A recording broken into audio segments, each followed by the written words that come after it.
So you're thinking about getting the new Razer Leviathan V2s. I just got them and I want to give you guys my thoughts on it. I'm going to let you guys hear it. Something to keep in mind though, sound I think is a very big thing for the individual person to try out in their space. I have the Razer V1 or the Razer Leviathan, the original, and then I have the new V2, and then I recently purchased the Klipsch Pro Media 2.1s. So I'm going to give you a little bit of sound comparison between the three and kind of give you my thoughts on what I think they're like and which one maybe you should get. But again, take it with a grain of salt because after hearing it in my space, everything changed for me. Like what I thought sounded good or bad in the store or what I thought sounded good or bad, you know, like on YouTube sounded completely different in here. I also noticed when I was playing back some of my footage that it sounds different on the microphone. So again, you gotta kind of hear with your own ears to really get a realistic sound, but I want to give you the best I can. So I have some royalty-free music playing in the background, which you can probably hear right now, and this is playing on the Leviathan V2. So let's go ahead and listen to it for a second and see what you think. So you can hear how it sounds.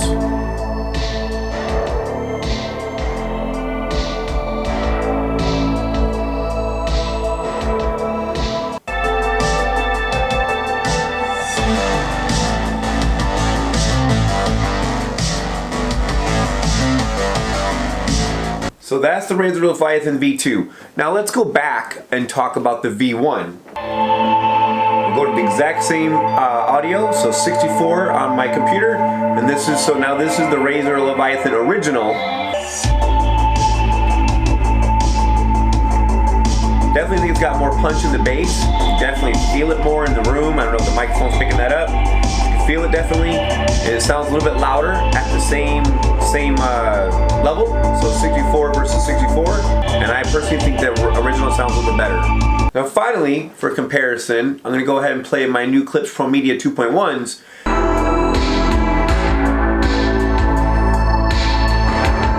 Again, bass feels really punchy, feels really good. I think the Leviathan 1 and the Razer have a good amount of bass. Leviathan and the Klipsch have a good amount of bass. But in my opinion, the Klipsch just has way broader sound. It definitely feels like it fills up the room. And the mids and stuff are just way crisper and cleaner. So you got to hear a little bit of each one. I'm gonna play a little clip from Gears of War so you can just kind of hear how the microphone picks them up from a little bit of a game perspective. Planet Serra, things were not always peaceful. For year after bloody year, human settlers fought each other in the Pendulum Wars. After 8 decades of conflict, a coalition of ordered governments emerged triumphant. However, victory by the Khan did not bring peace, because a new threat was coming.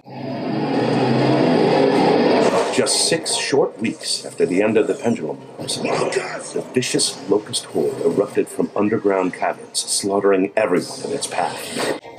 Locust troops have breached the courtyard. We're on it! What became known as Emergence Day was the start of a new conflict, one for which the human race was in no way prepared. Imagine that. Serving as a gear in the Khan army, Sergeant Marcus Phoenix became a fixture on the front lines of the Locust and a legend to other gears. Well, that's one thing we agree on. For 10 years, Phoenix fought in battle after battle.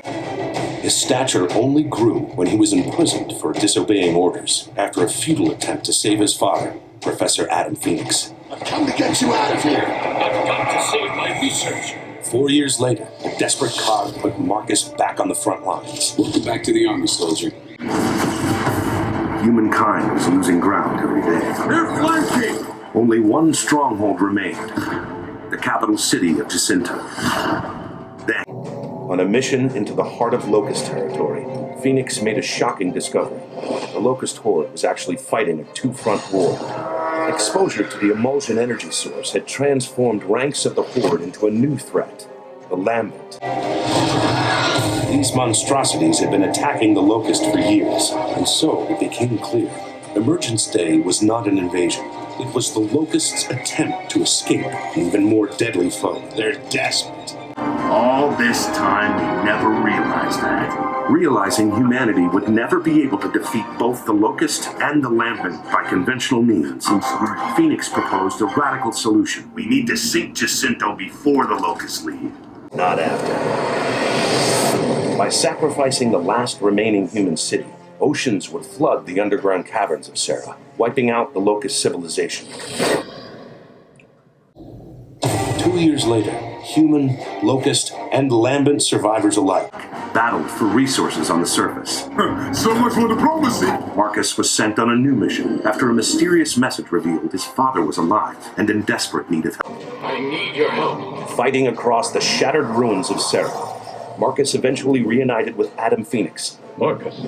Lambency, Adam Phoenix revealed, was caused by the emulsion energy source. It's not a fuel, Marcus.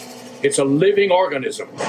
And so Adam Phoenix had developed the ultimate weapon, A countermeasure that would eradicate emulsion and the lambent threat, and in the process, end the locust once and for all. It's too late. Hold on. Just hold on. In a brutal final confrontation, Marcus Phoenix fended off the vicious locust queen as his father readied humanity's last chance at survival. The plan succeeded. Father and son triumphant, simultaneously wiping out all emulsion, lambent, and locust everywhere on Sarah. but this time there was a terrible price to pay. Adam Phoenix had used emulsion on his own cells to study their devastating effects. And soon, father and son were torn apart for a second and final time. Alone in mourning as the world celebrated the end of the Locust War, Marcus Phoenix saw little hope for the future and nowhere left to go. But after some time, Marcus started a new life with fellow soldier Anya Stroud. Eventually, they had a son, James Dominic Phoenix, better known to his friends and squadmates as JD. As the decades passed, the coalition of ordered governments reformed itself. Human civilization began to rebuild, and the Locust War became a distant memory. Now, 25 years later, JD Phoenix has become a warrior in his own right and has uncovered a new threat. A mysterious race called the Swarm. JD doesn't know what these creatures want or where they came from. But he knows he won't be able to face them alone. Once again, war has come to Sarah. Once again, a Phoenix will rise to fight it.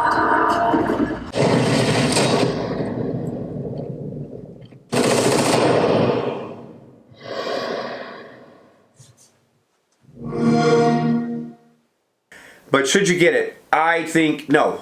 I'm going to say no. I think I saw a couple YouTube videos, and I'll put links in above, when they said, you know, they took away some ports and stuff. They did. It's just USB-C now, so all you can do is USB. And so I did run into a little trouble with computers switching from one audio source to another.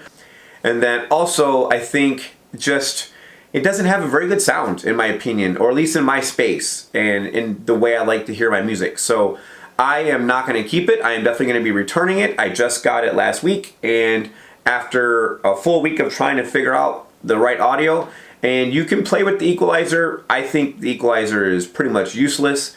I put it in music mode because that just sounded the best to me. Everything else just really pushes it more towards the voice. And if you're maybe playing RPGs or something, you just want crisp, clean voice, you might be okay. But if you like to do like Netflix, like to do YouTube, if you like to play music on your stuff, I think it's just a very lackluster sounding device. Now, if it's all you have and it's played for a while, you'll probably be okay because you're going to get kind of used to that sound and you'll be okay with it. But in comparison, when I got to put it up against other things, I definitely think it's a step backwards from the Leviathan original or V1. And I also think it's definitely a step down from having dedicated speakers. The Leviathan V1 is on optical. Of course, the V2 is only USB-C. I think that also hurts it a little bit because it eats up a USB port, and so I have to give up one of those versus the optical one is a separate port on my motherboard. And it's just something that, you know, the lighting fixture, which I'm a big fan of the lights. As you cannot see, I have the Razer ecosystem in the background. I love their light system, and I have the chair, man. I have the chair. But it doesn't put off enough light. It's barely visible unless it's nice and dark. And between my keyboard and my mouse pad and the mouse, it just washes it out anyway. So the feature that they kind of show off, like showing, hey, it's got the Razer Chroma lighting, it does have it, but it's just not worth it for me. It doesn't have enough punch in the lighting even for it to be worthwhile. Well, there you go. I say no. I know several YouTubers were like, hey, I love it, or they hate it. I don't know if they were sponsored or not. I bought this out of my own money. I bought this out of my own money, and so I'm not being sponsored or nothing for this, and I don't care for it. I would just say stick with your original soundbar or get the Clips Pro Media 2.1s, which are far cheaper. It's $250 for the soundbar. I paid $130 for the dedicated 2.1s, and maybe go that route. Or go with the original Leviathan V1. Or I haven't tried that Creative Katana. It looks pretty awesome. But I'm going to stick with the Clips Pro Media 2.1s, and I'm going to stop my search right there. Well, there you have it. Hit that like button if you liked the video. Go ahead and smash that subscribe button to really help me out. Kind of working this channel a little bit, because I am a big techie fan. I have a lot of tech, and I kind of want to share some inputs and insights with that for you guys. And then last but not least, hit that bell icon, a ding ding, so you know when other videos are coming out right here from JD, the Tech Ninja Olsen. So we'll see you guys online. See you later.